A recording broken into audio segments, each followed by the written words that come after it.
Well, I think I'm going to be selling these. I'm going to suggest that it's not bad for a shooting joystick. I mean, it's a little bit wider across the top, which I don't really mind. The D-pad's nice, maybe for fighting games, which I really, the grips are nice. You can see the grips ain't bad. But, as you can see, where the button placements are in the middle.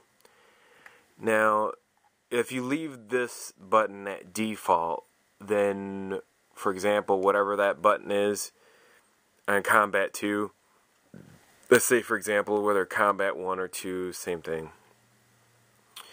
It's whatever that function is for that controller. So it would be run. So instead of depressing on the analog, you would press this little button in the back. And then you got X and Y, and I think that's like knife and hit the deck, or go prone, drop shot, yeah.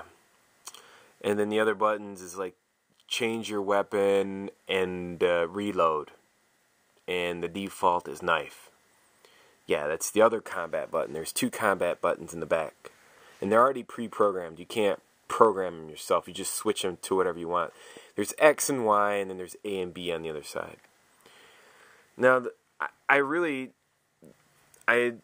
can't see, like if you see my hand here, and the way you play, I play with a claw, so that's a style of hand play that I use.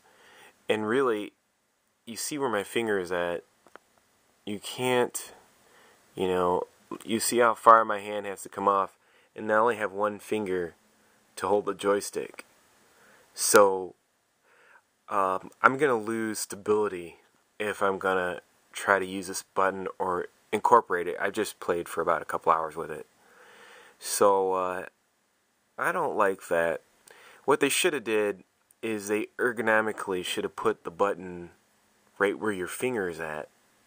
Because not only do you have the stability, but you also can just press it. You don't have to move your finger and then lose your stability on the controller. You're going to lose precious aiming ability, especially if you get into a firefight. You got one finger to hold on to the joystick. That's not going to cut it. So what you do need is you need an ergonomic button right here, all the way up here in the middle.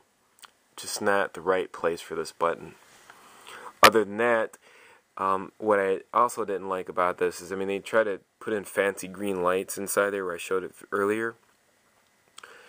And when you run, and you also have the button underneath to program it, so you're going to lose your running ability if you program the button and you're pushing forward. So you'd have to push not only the button underneath if you programmed it, but you would have to go forward with the action too.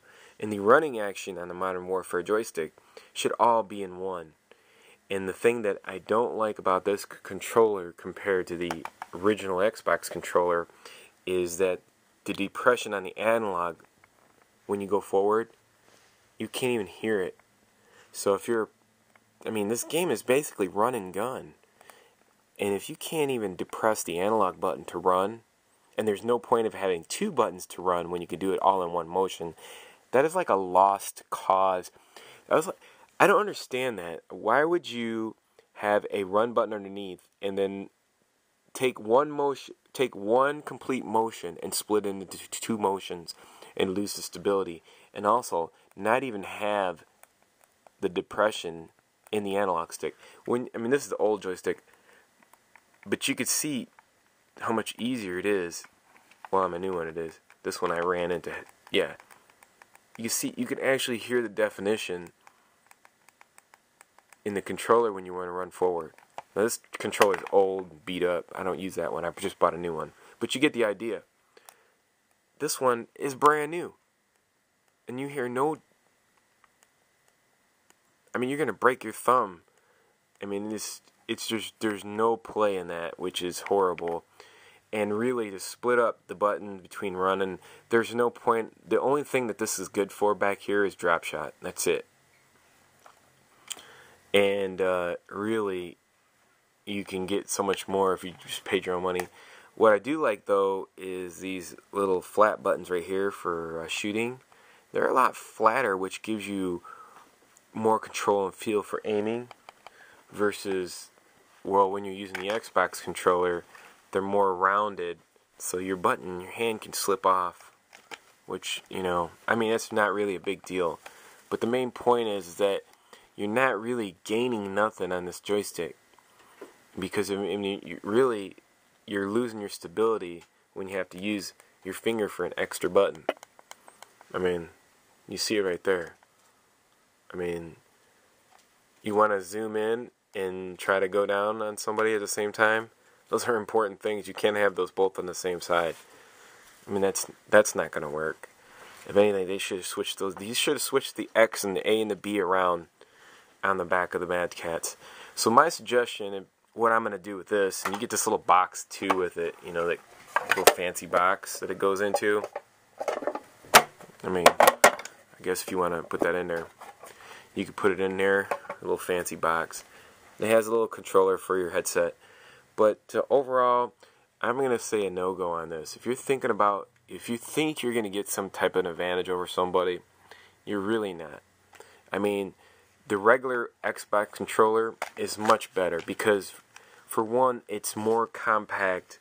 It's just the right size for first-person shooter. I mean, you can't even get any better than this.